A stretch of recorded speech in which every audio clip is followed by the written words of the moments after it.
Baik, Assalamualaikum warahmatullahi wabarakatuh. Perkenalkan semua, nama saya Ahmad Rida Ansyari dengan NIM 25109112110. Baik, teman-teman semua, apakah teman-teman semua pernah pergi berlibur ke sebuah danau ataupun ke sebuah sungai ataupun sebuah pantai?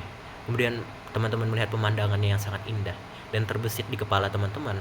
Masya Allah, bagaimana sih Allah dapat menciptakan sesuatu yang seindah dan seluar biasa ini? Tetapi yang teman-teman tidak ketahui adalah bahwa ternyata Allah itu sudah menitipkan sesuatu yang juga sama luar biasanya. Ciptaan Allah yang sangat luar biasa yang ada di dalam diri teman-teman semua. Apa itu? Ternyata itu adalah organ yang memastikan teman-teman semua tetap dapat yang memastikan seluruh sistem tubuh teman-teman itu mampu bekerja dengan baik, yaitu adalah organ jantung, teman-teman. Makanya pada kesempatan kali ini saya akan menjelaskan tentang salah satu kemampuan luar biasa dari jantung, yaitu bagaimana jantung mampu mengalirkan darah ke seluruh tubuh. Jadi teman-teman, pertama-tama dari vena cava superior dan inferior, darah itu akan terkumpul di atrium kanan. Kemudian atrium kanan ini akan menyebabkan tekanan yang lebih tinggi dari ventrikel kanan sehingga membuka katup bicuspidalis dan darah akan mengalir ke ventrikel kanan. Kemudian ventrikel kanan akan berkontraksi dan untuk mengalirkan darah melawan tekanan dari arteri pulmonal.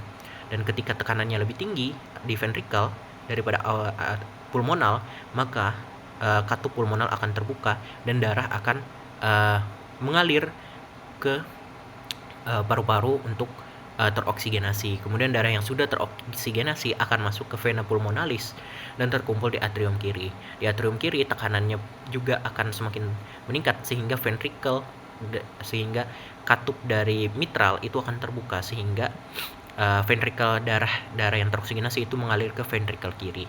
Kemudian ventrikel kiri akan berkontraksi untuk melawan agar darah itu mampu mengalir melawan tekanan dari katup aorta. Dan ketika tekanannya lebih tinggi, katup aorta akan terbuka dan menyebabkan darah itu mengalir ke sistemik atau ke seluruh tubuh.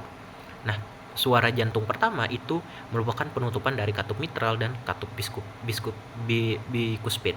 Sedangkan suara S2 itu merupakan penutupan dari katup subingular, yaitu katup pulmonal dan juga katup aorta. Baik teman-teman, melihat penjelasan ini, saya jadi teringat sebuah ayat Al-Quran, yaitu dari surah Al-Ghashiyah yang bunyinya afala yanzuruna ilal ibili kaifa khuliqat wa ilas sama'i kaifa rufi'at wa ilal jibali kaifa nusibat, yang artinya maka apakah mereka tidak memperhatikan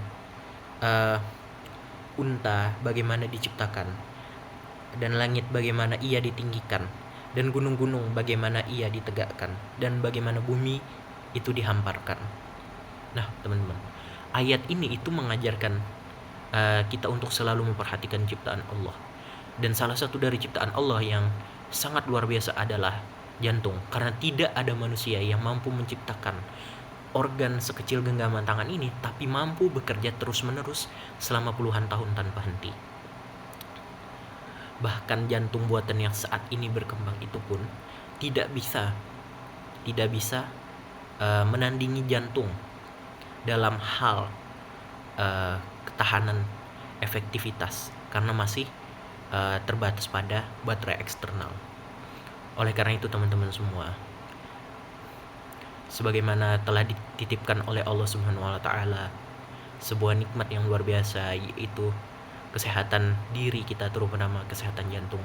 Alangkah baiknya kita semua selalu menjaga kesehatan diri kita agar apa yang Allah telah titipkan kepada kita itu selalu kita dapat jaga dan kita tidak rusak. Mungkin sekian itu saja yang dapat saya sampaikan semuanya. Assalamualaikum warahmatullahi wabarakatuh.